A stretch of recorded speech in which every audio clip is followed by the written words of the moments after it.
I told you that according to the NIH, that is the National Institute of Health, that females are 2 to 3 times more likely to deal with constipation than that of males. Constipation and poor bowel habits is so common, but it's not talked about. Having a bowel movement should be a natural occurrence, not a rare situation. Unfortunately, society has made conversations around healthy topics like this taboo, and this is why so many people continue to suffer. As a person who truly knows what it's like to suffer with gastrointestinal disorders, I truly sympathize with those who continue to deal with constipation, hemorrhoids, fissures, fistulas, flatulence, bloating, distension, pain. I understand what it's like, and my hope with these videos is really to give people the understanding that there is a way out and there is something that you can do to better your situation. I personally remember that how desperate I was for someone to help, and I believe that I went to the best specialist. That's either you're going to see a proctologist or a gastroenterologist. And you have to understand, when you see these two particular doctors, someone is going to always be examining your rectum, which is a very uncomfortable feeling. When you are dealing with constipation or hemorrhoids or fistulas or bloating and you're in pain,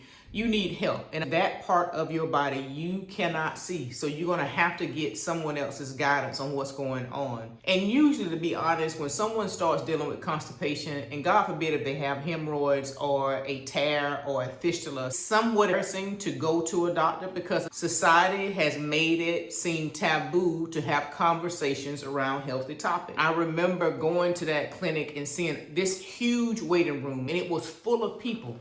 And I said, this has to be the abnormal, because why so many people here? How is it that so many people are sick and they need this type of care? Because it's a problem. But then why is it so many people continue to have this problem? There has to be more education around this topic that is needed so people don't have to have surgery. And again, society has made us feel that this is such an embarrassing topic. So what do we do about it? So when we look at women, a woman's constipation, it's noted that women deal with constipation far greater than men. The reason is, number one, a woman's colon is longer than our male counterparts. Also, we have to deal with looking at physiology. We have to look at stress, the anatomical, the physiology, and the hormonal aspect of things. We have to look at those things and how it impacts a woman or causes a woman to have more issues with constipation. Hormonal fluctuation could impact women as it relates to constipation. So estrogen and progesterone affects the smooth muscle contraction in the gut. So during the menstrual cycle, during menopause, and during pregnancy, these hormones can be affected, which can slow down motility. There are anatomical differences, so the anatomy matters more than what we thought.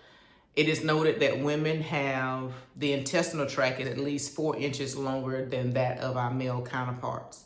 So that could increase motility or elimination up to 14 hours. So you can be delayed up to 14 hours than that of a male. And so when you have pelvic floor dysfunction, pregnancy, menopause, then we have the anatomical part, and intestinal tract is longer. That can all play a part in causing more issues with constipation. And then the third factor, which I think is grossly overlooked, is the nervous system. Women typically deal with a lot of stress. I'm not saying men don't, but I believe it is unappreciated of what women go through with their bodies from the time that they're born until the day that they die. And so stress on the body can increase your chances of dealing with gastrointestinal stress, i.e. constipation. It is that women are more than likely to live in a spiraling of chronic stress and mental overload. And so when the gut itself does not feel safe, or the body doesn't feel safe, elimination is not prioritized. Now, that will be different for each person, because there are some people who deal with stress and they have what you call a nervous gut, and they have diarrhea. So This is going to be all dependent upon each person. This is why constipation is not just a digestive issue, it is a signaling issue. So if you're a woman who is struggling with constipation, any gastrointestinal stress, whether it be hemorrhoids, fissures, fistulas, polyps, whether it be flatulence, bloating, pain, distension, I want you to understand there is nothing wrong with you.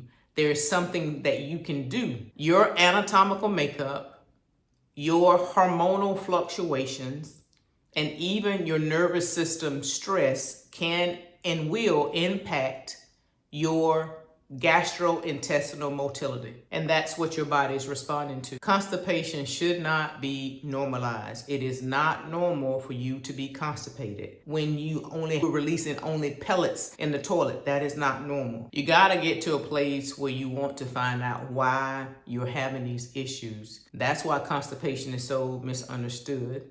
And I think this is why many times when people go to a gastrointestinal specialist, they really do not receive the results they hope that they can have and the relief that they actually. Clarity is the intervention. If this video resonates with you, join the wait list for my upcoming masterclass, where I will explain how digestion, hormones, and stress and what changes the outcome.